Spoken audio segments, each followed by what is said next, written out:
نہیں ہے. فصلی تو وہ تو ایک الگ چیز ہے, وہ اگر مذکر کے لیے ہوگا تو صلینا تو پھر یہ ہوگا کہ تصلینا تھا, پھر اس سے جو ہے وہ صلی کا لفظ بنایا گیا. لیکن یہاں پر لام داخل ہوا ہے اور یہ صیغہ کیا ہے؟ لتصلی. صیغہ کیا ہے؟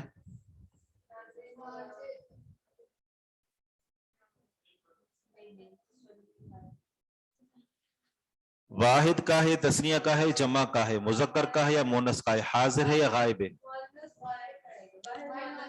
واحد مونس غائب کا صیغہ ہے. ٹھیک ہے, تو یہاں پر اتنا علم جو یہاں پر جھڑ رہا ہے, لیکن مضاف تک جو ہے اس کو بنا دیا گیا. تو یہاں پر اس کو لفظ کہتے ہیں کہ اس کو اشباع کہا جاتا ہے. اشباع, اشباع کا معنی ہوتا ہے سیر کرنا, پیٹ بھرنا. شبع جسے نا, شبعان بھی اسی سے ہے. یہ جو لفظ جو ہے یعنی یا اشباع کے طور پر لگائی گئی ہے, اگرچہ اصل یا کا مقام یہی ہے کہ اس کو گرا دیا جائے, لیکن یہاں پر ایک لفظ کو مکمل پڑھنے کے لیے یا کو لگا دیا گیا ہے. صلی کی جگہ صلی کہہ دیا اور لفظ کو پورا کھینچ کر جو ذکر کر دیا گیا. یا تو یہ وجہ ہے, یا پھر یہ ہے کہ اس کے یہ اگرچہ معطل ہے, معطل الیا ہے, اور معطل الیا میں سے کیا ہے, یہ مثال ہے, اجوف ہے یا ناقص ہے؟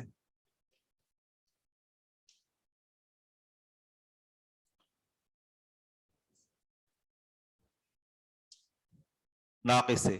ناقص واوی ہے یا یائی ہے؟ ناقص یائی ہے. ناقص کسے کہتے ہیں؟ جس کے لام کلمے میں حرف علت ہو. تو یہ اگرچہ معطل ہے لیکن اس کے ساتھ صحیح کا معاملہ کیا گیا ہے. جس صحیح وہ ہوتا ہے جس میں کوئی بھی حرف علت نہ ہو.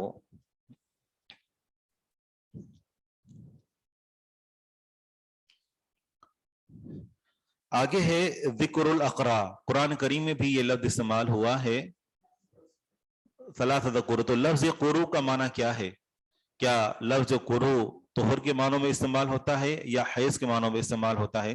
اگرچہ دونوں میں محدثین نے, مفسرین نے اس کو ذکر کیا ہے, لیکن یہاں پر جو احادیث آپ پڑھیں گے ان احادیث سے پتہ چلتا ہے کہ لفظ قرو جس کی جمع اقراء آتی ہے یہ حیض کے معنوں میں ہے.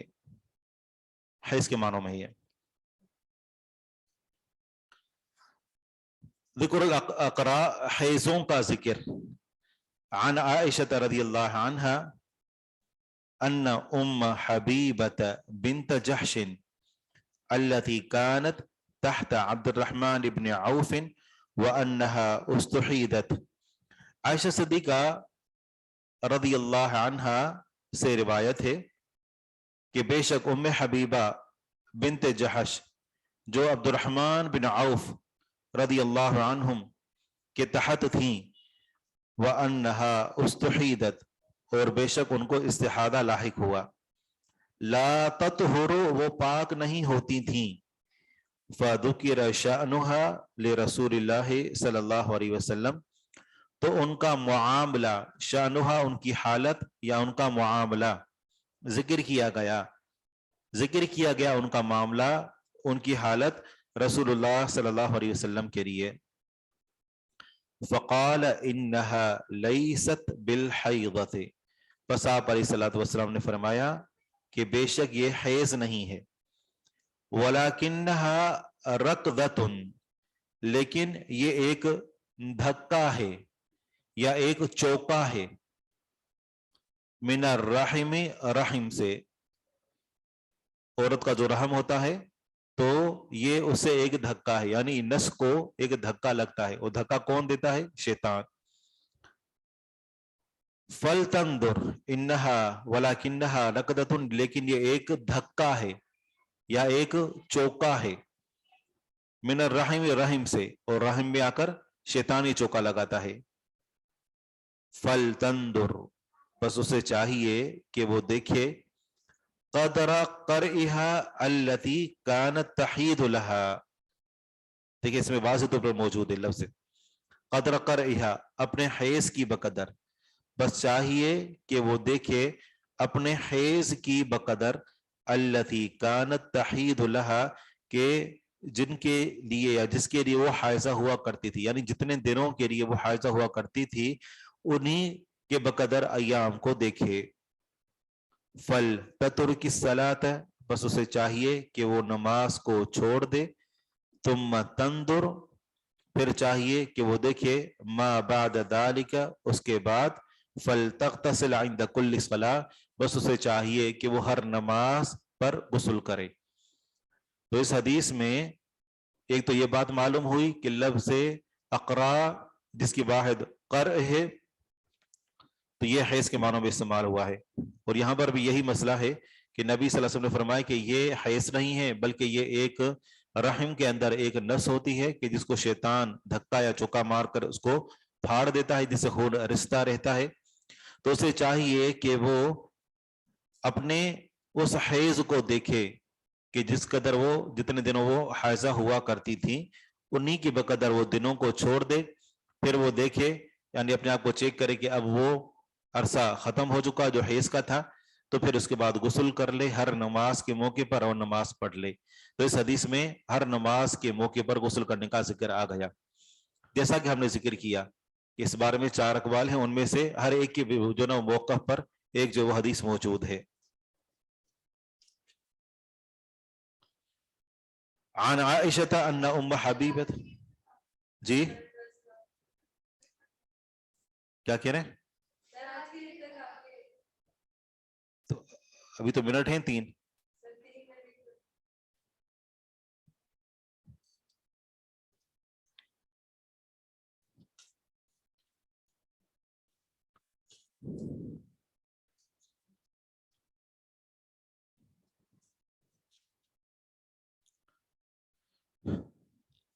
ٹھیک ہے، سبحانک اللہم و بحمدک، اشہد ان لا الہ الا انت، استغفرک۔